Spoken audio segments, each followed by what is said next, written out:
ভাই আমাদের নামাজে দেরি হয়ে যাচ্ছে, যা বলবেন তাড়াতাড়ি বলেন। কিসের নামাজ রে? ভাই আমাদের একটু দয়া করে এখন যাবেন দেন না। আমার মাথা নষ্ট, আমার বুকে বড় কষ্ট। আমাকে কি বললো? তুই বড় ভাই কি করলে? চিনি বড় ভাই। এই দুনিয়াতে যত কাজ আছে সবচেয়ে নামাজটাই কিন্তু সবচেয়ে মূল্যবান সম্পদ। অনেক সময় তো বসে রয়েছি, নেশা মিশা তো লাগছে। সিগারেট মেট খাওয়া লাগবে না? সিগারেট তো খাওয়া লাগবে, আল্লাহ সিগারেট না খাইলে হয়? তা তো দোকানে যা লাগবে। দোকানে যাবো কিটা? দাঁড়া দেখি দু একটা মক্কেল আসুক, ধরে দোকানে পাঠাই। এটাই হবে ভাই। এটা ছোট, তুই খাবি? হ্যাঁ দু একটা মারবো। ওকে, সমস্যা নেই। কিছু বলবেন নাকি বড় ভাই? তোকে তো কিছু বলার জন্যই ডাক দিছি রে ছোট। তাড়াতাড়ি বলেন বড় ভাই, একটু কাজ আছে। তোর কিসি কাজ রে? তোকে ডাকলাম আমি, তুই বলিস তোর কাজ আছে। ভাই আমাদের নামাজে দেরি হয়ে যাচ্ছে, যা বলবেন তাড়াতাড়ি বলেন। কিসের নামাজ রে? তোকে আমি ডাকলাম, আগে আমার একটা সিগারেট নিয়ে আসবি, তারপর নামাজে যাবি। ভাই ওরা মনে হয় এলাকায় নতুন। ভাই আমাদের একটু দয়া করে এখন যাবেন দেন, নামাজটা পড়ে এসে আপনাকে সিগারেট এসে দেবেন। আমার মাথা নষ্ট, আমার বুকে বড় কষ্ট। আমাকে কি বললো? তুই বড় ভাই কি করলে? চিনি বড় ভাই।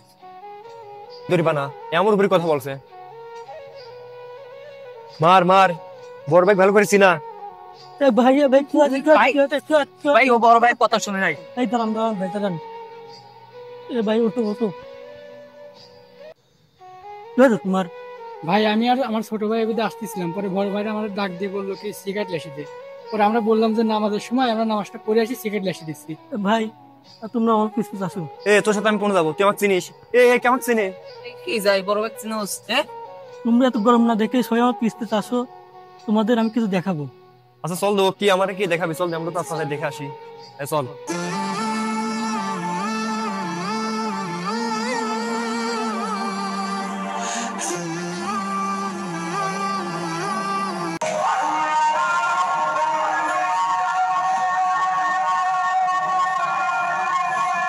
বড় ভাই আপনারা আসেন।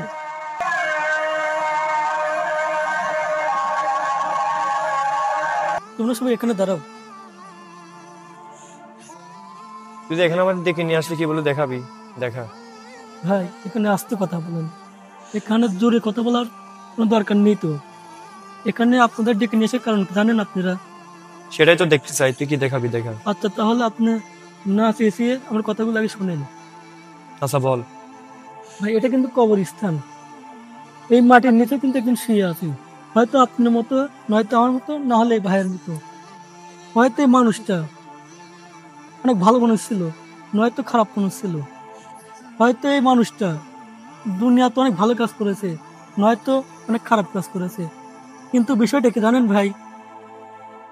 এই কবরের নিচে ও যে কি আযাব হচ্ছে এটা কিন্তু আমরা কেউ জানি না। আর ও যে ভালো একটা অবস্থানে আছে তা কিন্তু আমরা জানি না। আপনি একটা বিষয় দেখেন, আপনারা কিন্তু এই ভাইকে কিন্তু আপনারা কিন্তু মারতেছিলেন। কি জন্য মারতেছিলেন? ভাইটা কিন্তু নামাজ যেতে চাইছিল, আপনারা কি করেছেন? ওকে টিকাটা নিষেধ করে ওকে হচ্ছে আপনারা মারধর করলেন। আপনি কি একটা জিনিস চিন্তা করেছেন? এই দুনিয়াতে যত কাজ আছে সবচেয়ে নামাজটাই কিন্তু সবচেয়ে মূল্যবান সম্পদ। আমরা দুনিয়াতে যত কাজই করি না কেন, এর হিসাব কিন্তু এই মাটির নিচে গিয়ে কিন্তু দিতে হবে। ভাই আপনি একজন নিত্য মানুষ, ইনি একজন সাধারণ মানুষ। এই ভাইটা কিন্তু নামাজ কালাম করে, আর আপনি হচ্ছে দিন ধরে বিড়ি সিগারেট নেশা করেন আপনি, আর মানুষকে মারধর করেন। কিন্তু এই কবরের নিচে বড় লোক, ছোট লোক, গরিব সব লোককে দিতে হবে। এ কারণে মাটির নিচে কে নেতা, কে হচ্ছে চামচা, আল্লাহ তাআলা এটা দেখবে না। আচ্ছা ভাই আপনি হচ্ছে একজন নেতা পর্যায়ের মানুষ, আর এরা একজন সাধারণ মানুষ। আপনারা হচ্ছে মানুষজন নেতা মানে কিসের জন্য? কোনো ভালো কাজের আশায়। এরা হচ্ছে সাধারণ মানুষ, আপনাদের কাছ থেকে ভালো কিছু আশা করে, কিন্তু আপনারা এদের কি করতেছেন? মাধুরী করতেছেন। এই মানুষটা শুধু আমাদের কথা বলছিল, আর আপনি কি করেছেন? আপনি বলছেন আমার সিগারেটটাকে এনে দে, তার প্রতি নামাজে যাও। ভাই এই মাঠ নিচে আপনাকে আমাকে সবাইকে যেতে হবে। সেদিন কিন্তু আল্লাহ তাআলা কিন্তু এটা বাঁচবে না তুই হচ্ছে নিতা ছিল তুই বাঁচিয়ে দিলাম তুই যা। মহান আল্লাহ তাআলা কিন্তু ওই মানুষটাকে সেদিন বাঁচিয়ে দিবে যে মানুষটা হচ্ছে 5 ওয়াক্ত নামাজ কালাম পড়েছিল। আচ্ছা ভাই আপনি দুনিয়াতে মানুষের উপর জুলুম নির্যাতন আপনি সবকিছু করতে পারবেন, এই মাটির নিচে কিন্তু আপনি তা করতে পারবেন না। আপনি হচ্ছে মানুষের সাথে ভণ্ডামি করবেন, মাটির নিচে কিন্তু করতে পারবেন না। আপনি একটা মহান আল্লাহ তাআলা কঠিন তোমার শাস্তি দিবেন। আশা করি ভাই আমার এই কথাগুলোর মাধ্যমে তোমরা বুঝতে পারছো। আর তোমরা যদি এখন যদি না বোঝো তাহলে ভাই আমার কিছু করার নেই, তোমরা যা খুশি তাই করো। ভাই আপনার কথাগুলো শুনে আমি অনেক কিছুই বুঝলাম, অনেক কিছুই শিখলাম। হয়তো আমরা আর কখনো এই ধরনের কাজ করবো না, নাকি বলিস ছোটরা? এই ভাই দুজন হাত মিলান, আর আজকে থেকে নামাজ কালাম করেন, এইসব ভণ্ডামি ছেড়ে দেন। ইনশাল্লাহ এই যে ভাই, ভণ্ডামি করে ভাই কিছুই হবে না। একদিনই মাটির নিচে বড় গরিব সবাইকে আসতে হবে, এটাই বাস্তব কথা। ভাই আসলে কিছু মনে করেন না, আপনাকে যে খারাপ ভাষায় বকাবদ্ধ করছি। না ভাই আমি কিছু মনে করি নাই, একদিনই মাটির নিচে আমাদের সবাইকে দিতে হবে, এটা সবাইকে মাথায় রাখতে হবে, আর সবাইকে বেশি বেশি নামাজ পড়তে হবে। ইনশাল্লাহ ভাই আমরা চেষ্টা করবো। ছোট ভাই তুমি কিছু মনে করেন না। ভিডিওটি যদি আপনাদের কাছে যদি ভালো লাগে অবশ্যই শেয়ার করে অন্যদেরকে দেখার সুযোগ করে দেবেন। ধন্যবাদ।